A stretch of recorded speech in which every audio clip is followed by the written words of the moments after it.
Welcome to Santiago Cove. Ayan, nasa Santiago po tayo.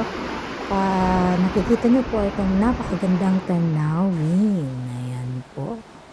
Makikita lamang dito sa Santiago, Ilocos Sur.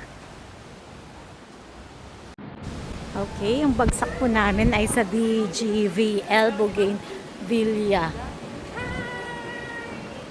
Mag-hi naman kayo guys. Malay nyo naman magkaroon ng centavos naman nito.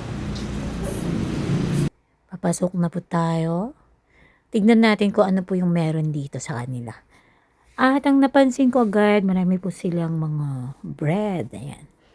Coffee, may mga donuts din sila.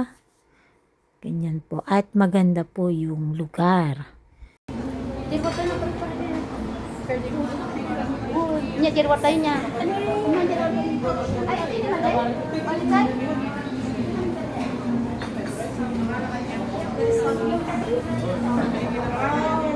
The price is good. Cinnamon bun is 400. Dati lang hindi magkatangkot ko sa Cheese roll, 50. Chocolate love. Look, it's so cute.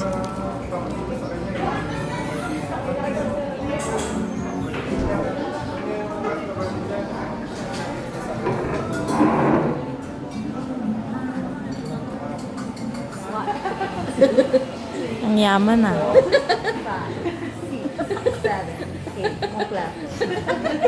Ang yaman guys. Kaya po, ito nga may mistron niya. At heto na nga yung aking kape. Ako lang kasi ang nag-order ng hot drinks. Silang lahat malamig. Ayan. Ito rin yung ating kakainin. It's cinnamon bread. Halo-halo muna natin. Mas maganda na naman yun. Yan po yung serving ko nila ng hot coffee. Salted caramel po pala yung aking in-order. Tignan natin. So sweet. Antamis. Na mga minag-messy mo dati, hindi tayo pala na ginagod-godo ngamin. Post muna tayo, guys. Okay, nag-enjoy naman kami, mga chikahan, ganyan. At syempre, pauwi na. Bye! Subukan nyo na rin dito. Ang ganda rin.